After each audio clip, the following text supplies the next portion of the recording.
Oi, turma, do livro As Mais Belas Parábolas de Todos os Tempos, volume 1, Alexandre Rangel, o texto Deus sabe o que faz. Há muito tempo, num reino distante, havia um rei que não acreditava na bondade de Deus. Tinha, porém, um súdito que sempre o lembrava dessa verdade. Em todas as situações dizia: meu rei, não desanime, porque Deus é bom. Um dia o rei saiu para caçar juntamente com seu súdito e uma fera da floresta atacou o rei. O súdito conseguiu matar o animal, porém não evitou que Sua Majestade perdesse o dedo mínimo da mão direita. O rei, furioso pelo que havia acontecido e sem mostrar agradecimento por ter sua vida salvo pelos esforços de seu servo, perguntou-lhe: E agora, o que você me diz? Deus é bom? Se Deus fosse bom, eu não teria sido atacado e não teria perdido o meu dedo? O servo respondeu: meu rei, apesar de todas essas coisas, somente posso dizer-lhe que Deus é bom e que mesmo isso, perder um dedo, é para o seu bem. O rei, indignado com a resposta do súdito, mandou prendê-lo na cela mais escura e mais fétida do calabouço.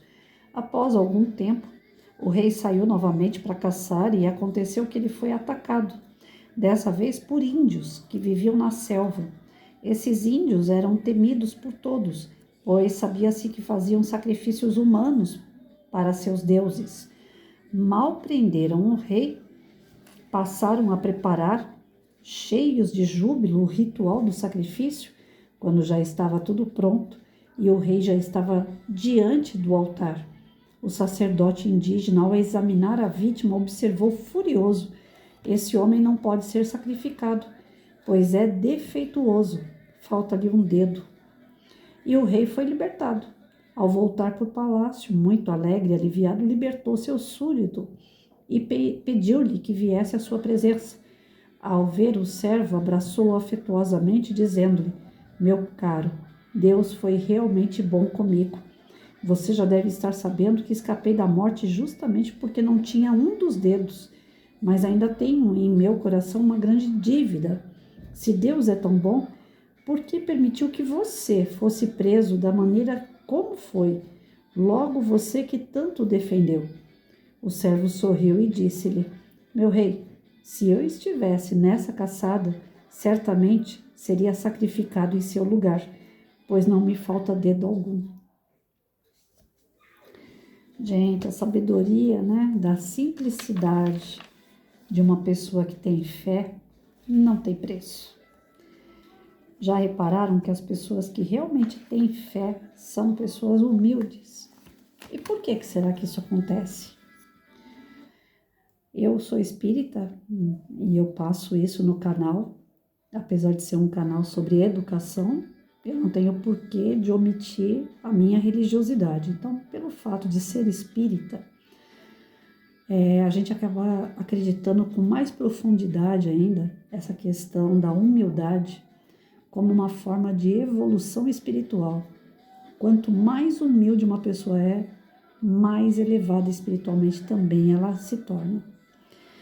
E a gente não encontra isso nas universidades, a gente não encontra isso nas escolas. Isso é algo muito íntimo do ser humano e com o qual ele trabalha dentro daquilo que ele acredita em forma de fé. Então, nas escolas, eu escutei muito quando eu entrei, né, em 92, 91, 92, que nós não deveríamos trabalhar religiosidade, religião dentro da sala de aula. Até aí, sem novidade. Mas você não poder fazer um Pai Nosso, que é universal, né? Aí tinha aquelas questões levantadas na sala dos professores sempre. E se uma mãe vier reclamar? Uma mãe budista, uma mãe espiritualista, que existe uma diferença entre espírita e espiritualista, né? Apesar que o espiritualista também, grande parte deles seguem Jesus. Os evangélicos imaginam que quem é espírita, espiritualista, budista, né, não acredita nessa parte da história de Cristo. E acredita sim, e segue. Não, o budista não, mas o espírita e o espiritualista sim, grande parte sim. E chegou pra gente uma vez uma ficha, ia ter aula de religião pelo estado de São Paulo. O governador estava lançando isso daí, Secretaria de Educação por parte do governo estadual. Então era uma ficha e você, enquanto professor, se tivesse a fim de dar aula de religião, você preenchia a ficha e entregava ao diretor, ia ser avaliado. Conforme a carga horária do professor, ele poderia ou não pegar aquelas aulas. Quando eu preenchi a minha ficha e coloquei espírita, o diretor me chamou na sala dele em particular e falou assim: olha, Patrícia, você está começando, só tinha 18, 19 anos por aí. E você é uma menina, você ainda tem muito o que aprender, né? Essas coisas aqui, quando pedem para a gente escrever a nossa religião, ou você coloca católica, ou você coloca evangélica, porque são as duas religiões mais aceitas. Mas quando a gente vai fazer algo assim, que é para dar aula, que é para oferecer um serviço, a gente tem que ver para quem que a gente vai servir. No caso do estado de São Paulo, grande parte das pessoas são católicas. Ele afirmando isso, eu não concordei, porque na minha prática os meus alunos eram grande parte evangélico. E aí, tudo bem. Ele falou, você vai servir ao estado que grande parte é católico. Então, o certo seria você colocar na tua ficha católico. Eu falei, mas eu já fui católica até os 16 anos, agora eu sou espírita. O certo é eu colocar espírita. E aí entrei naquele debate com o meu diretor. Uma pessoa fenomenal, mas seguindo os preceitos que vinha da diretoria de ensino, né, e tudo mais. Ele só estava repassando o recado, essa é a verdade. Eu falei, eu não vou tirar a espírita daí não, vai ficar. Ele falou, você tem menos aulas do que as outras pessoas, eu posso te dar essas aulas, mas você precisa colocar católica. Eu falei, então eu vou ficar sem essas aulas. Aí, na sala dos professores, aquele debate, faz oração do Pai Nosso, não faz, né? Todos que entram na sala, ensino fundamental 1, 2, o médio, devemos ou não fazer oração? Por fim, aquela coisa, os pais vão vir reclamar por causa da oração. Os pais não reclamavam por conta de oração. Mas, em geral, os pais foram reclamar com essa história de dar aula de religião. Ou seja, induzir a garotada a ser católico. Hoje, tá até pior, porque antigamente, em 91, 92, que foi quando eu comecei, era uma indução para uma religião. Mesmo que não fosse aquilo que as famílias gostariam, pelo menos ia falar de Deus e de Jesus. Toda religião que fale de Deus e Jesus é muito bem-vinda. Mas, na verdade, era para ganhar adeptos à religião católica. Ainda era menos mal. E hoje, que usam a máquina do Estado, na área da educação, para encher a cabeça da criançada em relação a... Antigamente era LGBT, agora eu já perdi, gente, é o alfabeto inteiro, né? Então, existe isso dentro das escolas. Ensinando criança a ser lésbica, a ser homossexual, e todos os nomes que eles arrumam aí, que na minha cabeça não entra, e eu não vou falar, porque eu vou falar besteira, eu não consigo entender. Então, existe esse lado doutrinário dentro das escolas, que antigamente existia uma preocupação se deveria falar ou não de Jesus e de Deus. E hoje não existe preocupação nenhuma em falar sobre aquilo que vai contra os ensinamentos de Deus e os exemplos de Jesus. A gente ficou numa situação complicada. Não se podia falar o Pai Nosso na sala de aula, porque poderia ferir uma outra religião. Mas se pode falar de uma pessoa que acorda naquele dia achando que, de menino, ela acha que ela é uma menina, e ela vai entrar no banheiro de menina. Só que ela vai fazer xixi em pé. Essas coisas podem. Falar de Deus, de Jesus, orar não pode. E isso desde 92. E a coisa foi descambando, né? Porque hoje, se for fazer uma prece na sala de aula, o professor tem que fazer uma reunião com os pais e perguntar para os pais se pode fazer uma prece.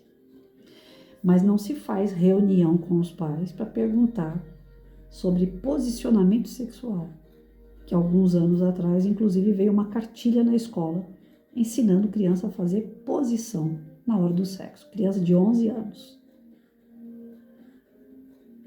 São coisas que a gente tem que parar e pensar, refletir, tomar uma atitude. Coisas que podem, que não podem. Religiosidade, religião, fé, promiscuidade, direitos. Todo mundo tem direito e dever. Então, assim, volto a repetir, né? O que eu falei lá no início, quando eu comecei a comentar o texto. As pessoas mais humildes e que possuem fé são as mais desenvolvidas moralmente. Ou seja, nós precisamos de princípios e valores serem trabalhados dentro de uma escola, dentro das aulas, dentro de todas as disciplinas. Eu fazia projeto e em momentos de música, eu colocava música gospel. E a criançada ensaiava música gospel para apresentar no final de projeto aos homenageados. Então, eu lançava o projeto, profissões, por exemplo. Eu trazia todos que eu podia nas diversas áreas de trabalho e atuação, falavam sobre suas profissões em palestras, levava meus alunos nos lugares onde era possível levar para ver como que era a atuação de alguns profissionais. E quando eu terminava, para encerrar aquele projeto sobre profissões, eu trazia toda essa turma das palestras, das visitas, ensaiava minhas crianças com música, teatro, dança, poesia, leituras, vídeos. E a gente fazia uma festa no final, de encerramento de projeto, onde grande parte das músicas que eram cantadas e que eles dançavam e que eles representavam em forma de teatro eram gospel. E eu sou espírita. Não significa que religião tem que ser engessada. Eu só vou usar a católica, eu só vou usar a evangélica, só vou usar a espírita. Dá para pegar um pouquinho de cada e trazer e fazer um trabalho muito bonito com as crianças. Eu aproveito um pouco de cada e sempre deu certo. Isso eu não estou doutrinando criança a ser espírita, ou evangélica, ou católica, eu simplesmente estou mostrando para elas que existe e que cabe a elas qual que mais toca o coração delas. E pela sua simplicidade e pela busca da sua fé, elas vão se encontrar e ser felizes. Agora, a pessoa soberba que acha que a religião dela é melhor do que a outra, que a fé dela é maior do que a outra, porque ela acredita naquilo que a outra não acredita, lamento, ela está fazendo o sistema contrário do amor. E fazendo o sistema contrário do amor, ela está muito longe do que é Deus, porque Deus é amor. Então, aqui fica para a gente essa questão da fé. Como que eu vou trabalhar a fé com o meu aluno? Como que eu vou desenvolver isso no meu filho? Muito espírita fala que a criança tem que escolher a religião dela. Então, o espírita não leva para evangelização, não obriga a criança a estudar o Allan Kardec, as obras, porque quando ela crescer, ela vai decidir. Ela vai ter o livre-arbítrio dela para escolher qual religião ela quer. O católico, o evangélico já corre lá e batiza, e obriga a frequentar de lacinho no pescoço e tudo mais, sem saber se a criança está gostando ou não, se ela está entendendo aquilo ou não. Quando eu era católica, eu tinha que ficar no terço toda noite, e eu não via sentido nenhum para aquilo. Não eram orações que vinham do coração, era da boca para fora, porque eu era obrigada a fazer. Não é que a criança fique solta, tá certo. fique amarrada, tá certo? Não, tem que ter um equilíbrio, tem que mostrar para a criança. Não é porque pai e mãe é católico que a criança tem que ser católica. Ela pode ter um entendimento diferente e ainda assim ter fé. E ser feliz dentro da sua fé. Não está sendo desvirtuada porque saiu daquela religião que a família inteira frequenta. Isso não. Desvirtuada seria se ela não tivesse fé. Se eu deixar ela para o dia que ela quiser, a hora que ela quiser despertar para uma religião, para uma religiosidade, para ela ter fé, vai ser tarde demais. É do berço que a gente tem que desenvolver a fé da criança. É lógico, se eu sou católica, eu vou levar meu filho na católica. Mas isso nada impede que eu mostre para ele outras religiões e que à medida que ele vai crescendo, ele fala, não, eu me identifico mais como budista. Então vá, meu filho, mas siga. Não é ficar pulando de galho em galho. É equilíbrio. Para isso, ele tem que ter princípios e valores, para ele se identificar dentro dos seus princípios e valores com aquilo que mais chega próximo a uma fé inquestionável. Aquela fé humilde, aquela fé de que tudo vai dar certo e tudo tem um porquê de ser. Se deu errado, é porque Deus quis que deu errado. Porque o que é errado para nós é certo para Deus. Tem um porquê aquilo ali.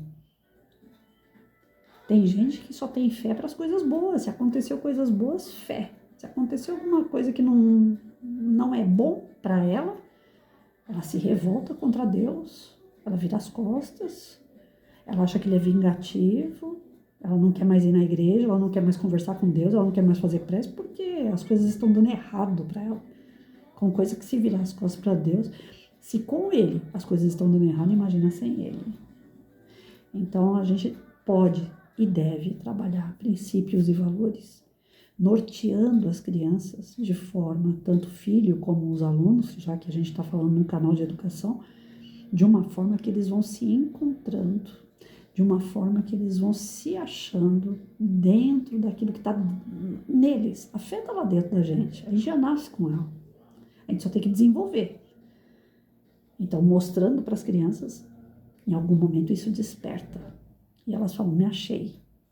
Agora eu já sei onde eu vou. Agora eu já sei o que eu faço. Dentro da mais normalidade possível. Isso não é rasgar o respeito entre religiões. E nem que uma é melhor do que a outra. Mas o professor e o pai e a mãe têm a obrigação de nortear a vida dos que vêm depois. Seus alunos, seus filhos. Não tem que esperar crescer e eles acharem o momento certo. Não tem que enrijecer eles, engessar eles dentro de uma religião que você gosta. Mostre outras, para que ele não fique sem.